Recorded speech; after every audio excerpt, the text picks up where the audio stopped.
Perkenalkan, kami dari kelompok 2 yang mengatakan Siti Mulyani, saya Marcelia, saya Afid. Ya baik, di sini kami ingin menampilkan video pembelajaran mengenai osteoartritis. Selamat menyaksikan.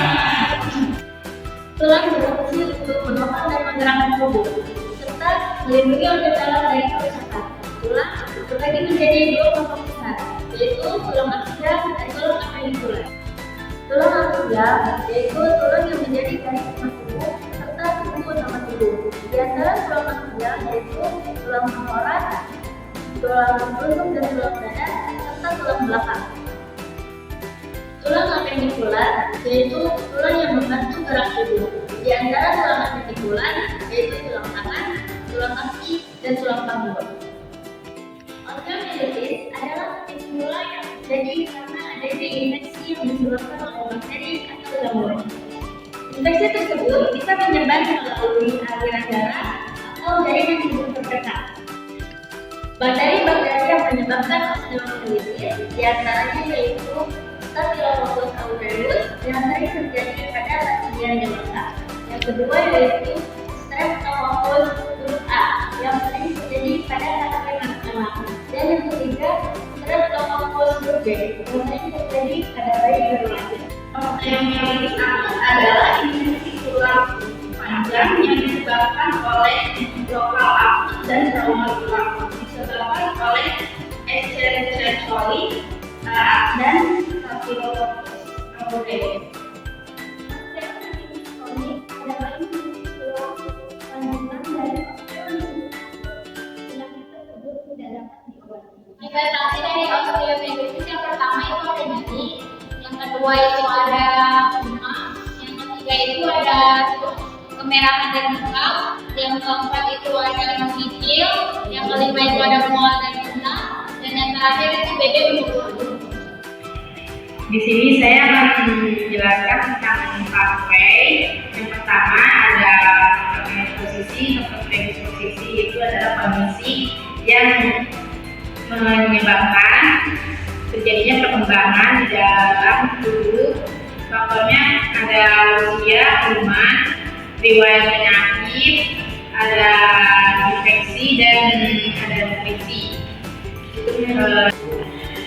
Yang pertama terbagi menjadi dua. Yang pertama itu ada invasi mikroorganisme dari tempat lain yang beredar melalui sirkulasi dan masuk ke justa efisi tulang panjang. Yang kedua ada fraktur terbuka menyebabkan kerusakan pembuluh darah dan adanya port DNMT.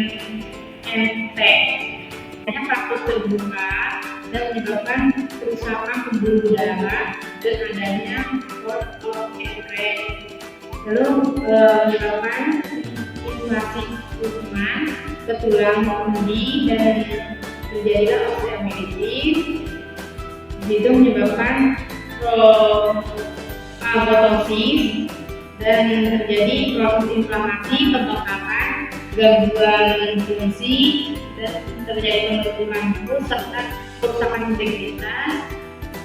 Di faktor inflasi, pembengkakan, gangguan fungsi, pembentukan lembut, kerusakan integritas terbagi menjadi 3 gangguan. Yang pertama ada proses inflamasi, itu menyebabkan demam, malaise, penurunan nafsu makan, penurunan kerja otot, didapatkan diagnosis defisit nutrisi.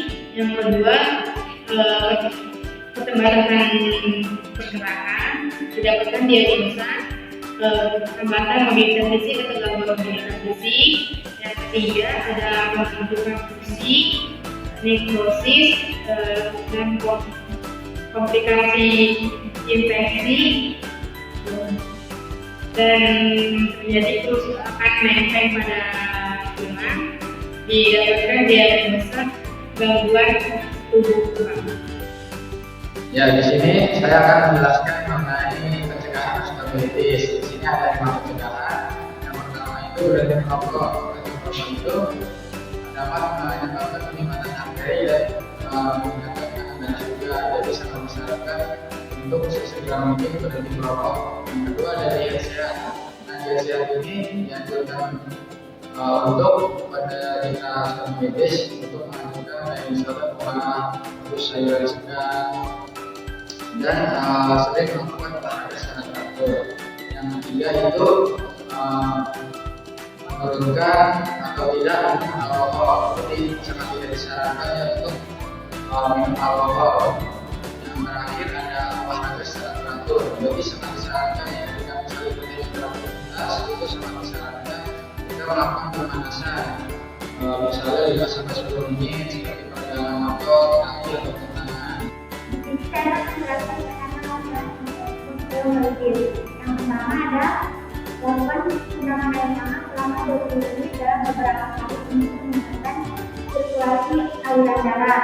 Yang kedua, saran awal terapi adalah mengontrol dan meningkatkan proses infeksi. Yang ketiga, melakukan pemberian antibiotik intravenous. Yang keempat, jika infeksi tahap terkontrol dapat diberikan setelah selanjutnya sampai 3 bulan. Yang keempat, pemberian dilakukan jika tidak menunjukkan respon terhadap antibiotik. Yang keenam, melakukan irigasi dengan saluran salin fisiologis steril selama 7-8 hari pada jaring pleural dan jaring nekrosis di akar. Yang ke-7, terapi antibiotik dilanjutkan.